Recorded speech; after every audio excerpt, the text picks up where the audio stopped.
Thank you, Chairperson sir. Lifestyle modification is a highly challenging subject in managing diabetes and is also often neglected in the Indian context. Almost all the different guidelines have endorsed the lifestyle modification to be the cornerstone of diabetes management.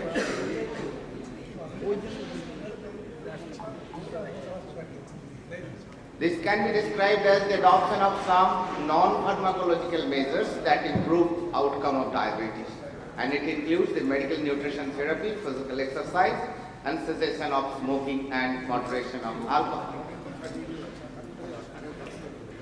There is a huge gap between the knowledge and the practice, and here the practice of lifestyle modification depends on four basic steps. First is the knowledge, that is providing adequate information to the patient, and then prescribing a formulation of phase-wise, goal-directed, individualized protocol. The most important part is the motivation, that is bringing about a change in attitude and behavior among the patients, and finally monitoring through periodic assessment and thereby modifications of the prescription of lifestyle modification.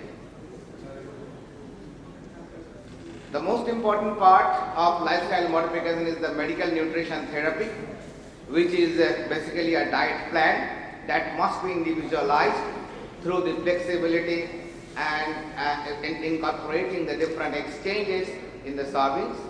It should be providing a balanced diet in order to provide the calories, the proteins, carbohydrates, fats, and essential amino acids, vitamins, minerals, and other micronutrients.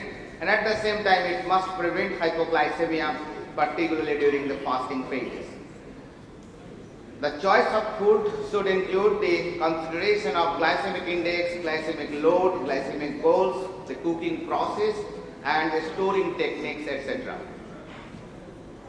Dietary recommendations regarding the lifestyle modification is concerned, there is no specific recommendations for that. That means that a particular diet plan cannot fit to each of our patients.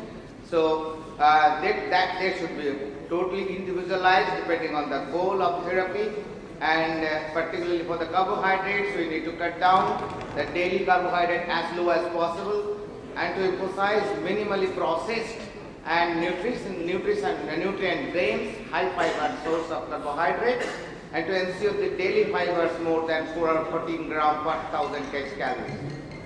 Regarding the protein, daily intake of protein should be for renal failure patients 1 to 1.5 gram, and for renal failure patients 0.8 gram per kg. However, this must be individualized depending on the patient's comorbidities, as well as the exercise rate is to be matched with the protein intake. For fats and oils, we must avoid fat and particularly saturated fats and trans fat, and it recommends inclusion of PUFA and MUFA in higher amounts as feasible. For the calories, the target weight loss should be 5 to 7% in 6 months and 10% in 1 year for a non-intensive plan, and weight, the daily calorie deficit is indicated for to be 500 to 700 kcal per day, which will come around 1200 to 1500 kcal diet per day. And an intensive short-term weight loss is rarely required, particularly for before surgery, and that is a very intensive part and difficult to manage patients with a diet of 700 to 1000 kcal. There are few exercise types that is advocated for the patients with diabetes. This is the 4 different types of exercise that can be mixed up with very protocolized approach, and this could be aerobic exercise, anaerobic exercise, stretching exercise, and resistance exercise, of which the most common practice is to do the aerobic exercise on 50 minutes per week, and 2 settings of stretching resistance exercise in a week. Exercise prescription should precede a thorough evaluation of patient, particularly the cardiopulmonary status, neurological function, and bone density or FRAC score, etc. And the exercise protocol is very much individualized. It is a mixture of types of different exercise patterns depending on the patient's ability and comorbidities. It must be a goal-oriented plan and with a step up and step down as per the achievement within the fixed time period, and the minimum recommendation should be 5% to 10% of the lost body weight in every step till the normal BMI. However, this changes as per the achievement and the ability of the patient. This is the diabetes prevention program research, which evaluated the patient primary prevention, role of primary prevention of lifestyle modifications, and in this study, almost 3,000 plus population with IGT was enrolled, and there were 2 arms plus metformin and a lifestyle intervention compared with the placebo, and the result is phenomenal. The reduction of onset of type 2 diabetes was on 58%, whereas in metformin arm it was 31%. To prevent 1 case of diabetes in 3 years, 6.9% to follow lifestyle intervention and 13.9% to take metformin. This is the delay in onset of diabetes in diabetes prevention program. Here the authors concluded that lifestyle intervention is more effective than metformin in reducing incidence of diabetes among persons with high risk of developing diabetes.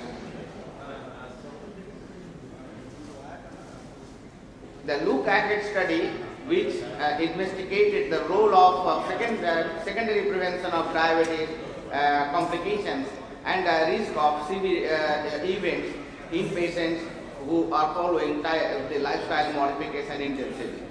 In this study, almost 5,000 plus patients with IGT were recruited, and lifestyle modification was compared with the control group with only education and diabetic support. The primary outcome was composite of CV day, non-fatal MI, non-fatal stroke, hospitalization for angina.